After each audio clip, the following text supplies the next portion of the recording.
De madrugada, no Golfo Pérsico, 4 Navy SEALs estavam deitados de bruços contra o fundo do mar, a cerca de 18 metros abaixo da superfície, completamente imóveis, segurando a respiração da melhor forma que conseguiam, enquanto uma lancha de patrulha iraniana cortava as águas diretamente acima deles.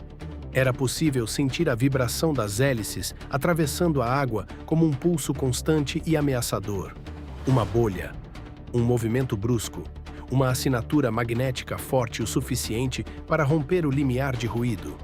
E toda a operação não simplesmente entraria em colapso. Ela detonaria numa guerra regional capaz de arrastar metade do Golfo e todos os grupos de ataque de porta-aviões num raio de milhares de quilômetros. Os SEALs não deveriam estar ali. Os iranianos não deveriam saber que absolutamente nada estava acontecendo. E ainda assim, naquele exato momento, um drone submarino iraniano circulava a menos de 36 metros de distância, com seus sensores varrendo o ambiente em busca exatamente do distúrbio metálico que a equipe havia acabado de criar. Aquilo não era um exercício de treinamento, não era uma simulação. Era uma partida de xadrez multidimensional sendo disputada em tempo real no fundo do corpo d'água mais estrategicamente contestado do planeta. Os próximos 8 minutos determinariam se a missão terminaria como uma obra-prima tática, ou como a fagulha que acenderia algo que ninguém poderia desfazer. Para entender como 4 operadores acabaram presos na lama, com caçadores iranianos se fechando ao redor deles, é preciso recuar e enxergar o que de fato estava em jogo. E não era apenas um cabo. O Estreito de Hormuz é o ponto de estrangulamento energético mais crítico do mundo. 21 milhões de barris de petróleo passam por esse estreito corredor aquático todos os dias.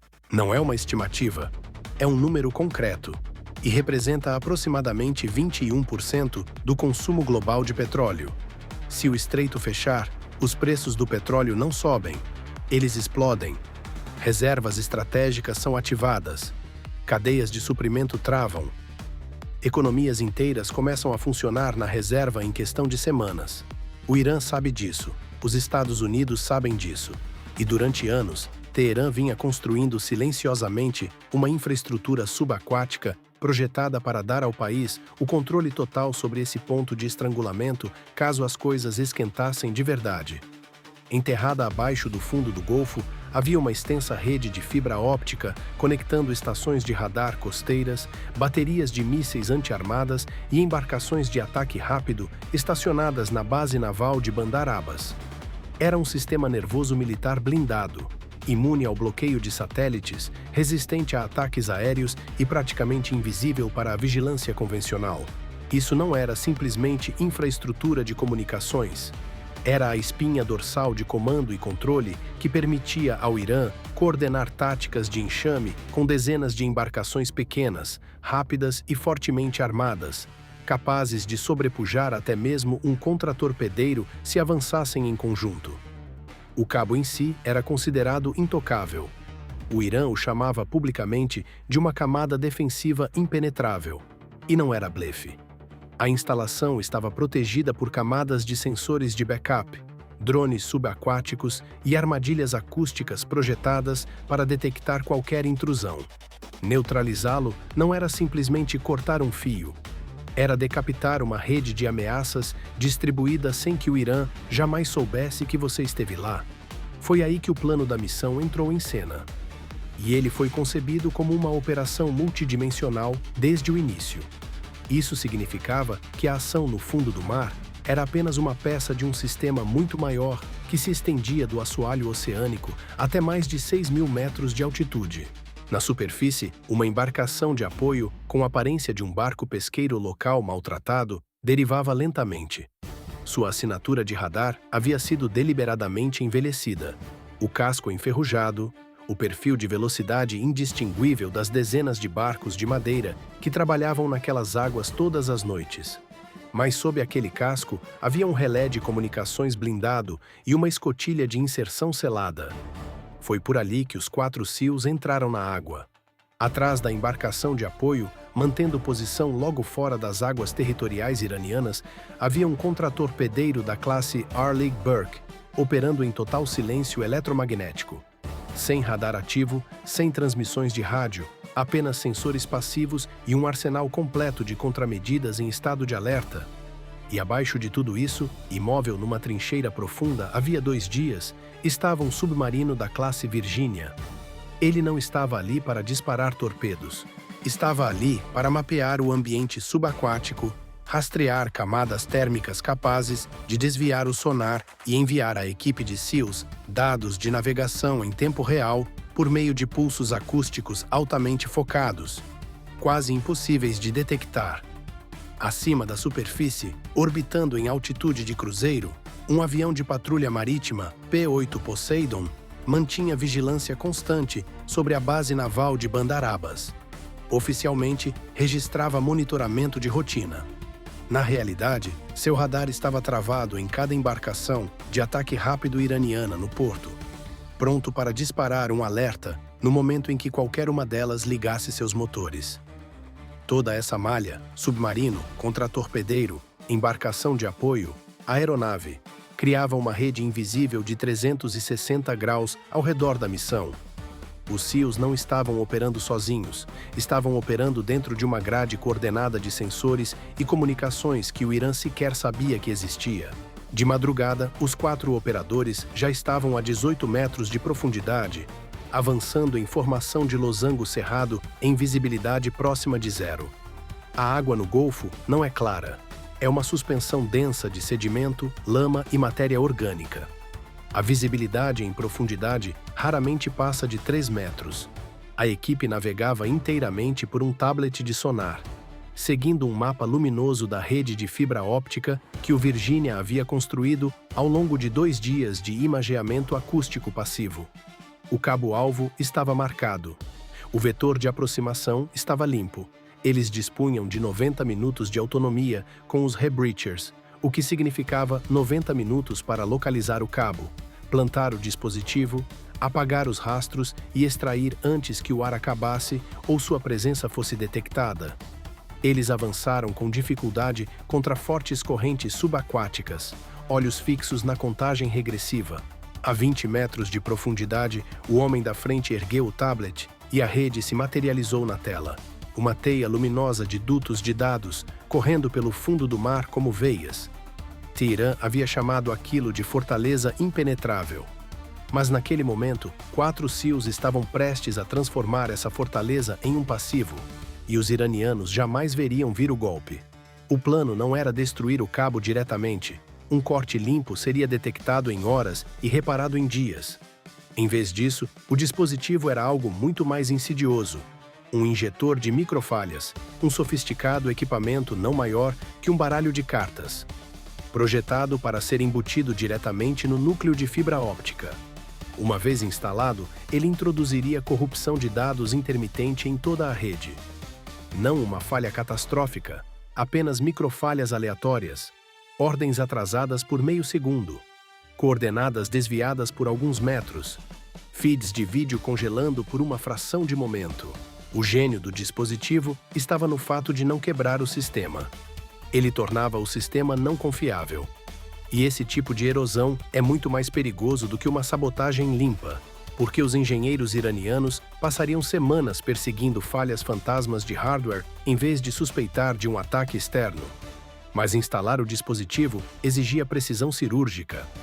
Os SEALs acionaram cortadores hidráulicos com lâminas anguladas, projetados para atravessar o revestimento protetor, deixando uma fratura irregular que se assemelhava exatamente ao desgaste natural, o tipo de dano esperado por placas tectônicas em movimento ou uma âncora arrastando.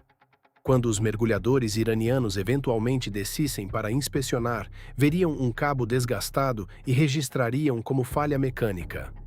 Não um ato de guerra. Essa cobertura forense foi engenhosamente calculada para ganhar tempo.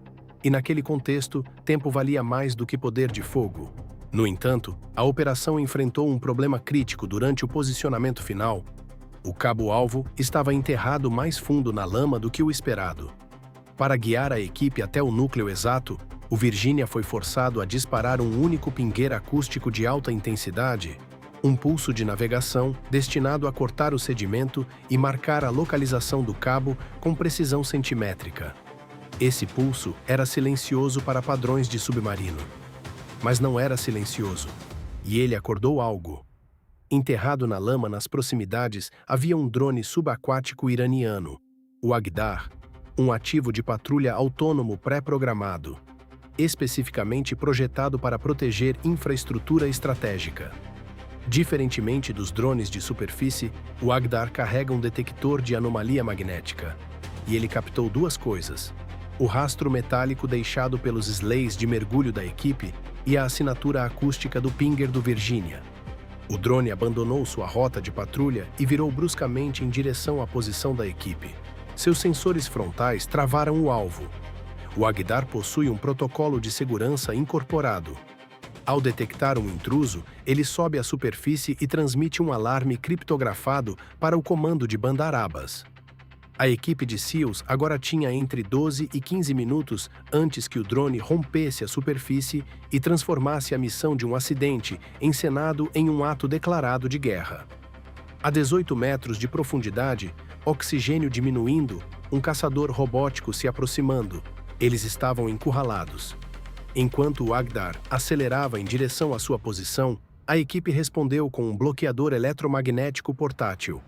Um transmissor de baixa probabilidade de interceptação projetado para neutralizar o drone sem destruí-lo, pois destruí-lo acionaria imediatamente um alarme de perda de sinal na central de comando iraniana. Um operador posicionou o dispositivo e liberou uma rajada concentrada de energia de radiofrequência, sintonizada precisamente nas frequências dos sensores do Agdar. O pulso cegou seus detectores de anomalia magnética e embaralhou seus giroscópios internos. O drone sofreu o equivalente a um dano cerebral digital, girando desorientado na água, incapaz de localizar o intruso ou transmitir um sinal coerente. Mas no momento em que o bloqueador foi ativado, ele também disparou um SOS criptografado para a superfície. Ao recebê-lo, o contratorpedeiro Arleigh Burke escalou imediatamente, ativando seu sistema CWIP Bloco 3, uma obra-prima de guerra no espectro eletromagnético. As poderosas antenas de arranjo em fase do CWIP irradiaram uma névoa digital localizada que envolveu toda a zona operacional. Essa névoa foi engenhada para interceptar e corromper qualquer sinal de backup que o Agdar tentasse transmitir, seja por uplink de satélite ou modem acústico. Ao criar um buraco negro eletrônico localizado, o contratorpedeiro garantia que mesmo um relatório de mau funcionamento do drone seria absorvido antes de alcançar qualquer estação terrestre iraniana. Mas a missão havia acionado um segundo gatilho.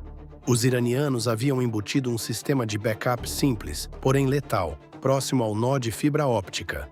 Gatilhos acústicos passivos que não funcionam por sinais de rádio. Eles respondem a picos de energia eletromagnética, exatamente do tipo gerado pelo campo de bloqueio do CWIP.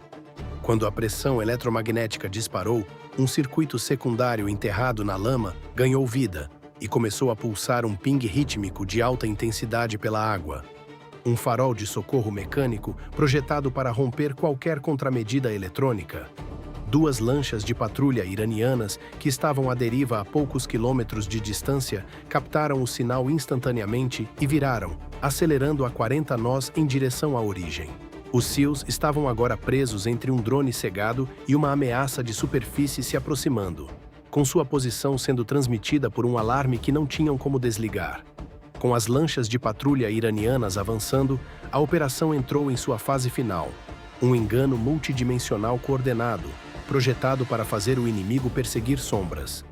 Da trincheira profunda, o Virginia começou a lançar chamarizes acústicos, dispositivos móveis que replicavam com exatidão as assinaturas de motor e hélice de um submarino da classe Virginia. O chamariz disparou a 20 nós na direção oposta, plantando um enorme contato fantasma nas telas de sonar do Irã. Simultaneamente, o P-8 Poseidon em órbita lançou um padrão preciso de boias de sonar. Ao atingir a água, as boias começaram a transmitir sons sintéticos de metal, rangendo e perfuração subaquática de alta velocidade, a 120 metros da posição real da equipe de SEALs.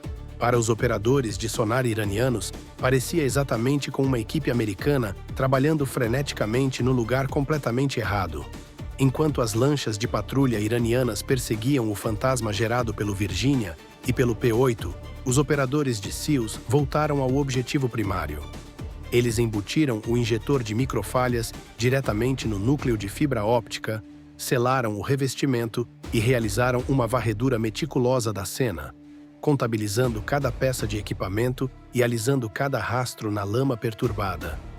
Enquanto unidades navais iranianas, a mais de 300 metros de distância, lançavam cargas de profundidade em água vazia, 4 operadores de SEALs já haviam plantado um dispositivo que silenciosamente destruiria a confiança no comando iraniano ao longo das 2 semanas seguintes, transformando uma rede de $1 bilhão em um passivo cheio de falhas. Pouco depois, a equipe se dissolveu na escuridão, nadando pelo fundo do mar até o ponto de extração alternativo. 4 silhuetas emergiram ao lado da embarcação de apoio. Todo o equipamento foi discretamente recolhido. O navio retomou seu papel de barco pesqueiro civil à deriva. Ao amanhecer, os SEALs estavam de volta a bordo do Arleigh Burke, e o Golfo Pérsico parecia exatamente igual a sempre. Mas o equilíbrio de poder havia se deslocado silenciosamente. Lá em Bandar Abbas, engenheiros iranianos encontraram apenas um cabo desgastado e danificado, a assinatura perfeita de um acidente natural. Eles não faziam ideia de que o injetor de microfalhas já estava dentro do sistema. Ao longo dos 14 dias seguintes, a rede de comando do Irã começou sua lenta deterioração. Ordens para embarcações de ataque rápido atrasadas, coordenadas de mísseis desviadas por margens críticas, feeds de vídeo congelando. Os SEALs haviam despojado o inimigo de seu sistema nervoso sem disparar um único tiro, transformando uma frota de $1 bilhão numa coleção de gigantes cegos. Aquilo não foi apenas uma sabotagem bem-sucedida. Foi uma demonstração de dominância multidimensional executada com precisão cirúrgica, utilizando ferramentas de custo relativamente baixo para entregar retornos estratégicos que alteraram todo o cálculo operacional no Golfo. A combinação de furtividade da classe Virginia, capacidade dos SEALs, guerra eletromagnética e decepção aérea criou um sistema no qual, mesmo que um elemento falhasse, 2 backups já estavam em operação. Se o equipamento de bloqueio tivesse falhado e o Agdar tivesse conseguido transmitir um alerta, a missão teria pivotado instantaneamente de sabotagem encoberta para aniquilação de espectro total. Os P-8 Poseidons teriam acionado ataques de precisão de longo alcance. Toda a frota costeira do Irã teria sido reduzida a destroços no porto antes que um único marinheiro avistasse qualquer SEAL. Essa é a promessa permanente, seja por silêncio absoluto ou por uma parede avassaladora de poder de fogo. O inimigo jamais terá a chance de revidar. Naquele momento, os funcionários do comando iraniano estavam tentando descobrir por que seus sistemas continuavam falhando. E continuariam perseguindo falhas de hardware enquanto aquele injetor silenciosamente corroía sua confiança, uma microfalha de cada vez.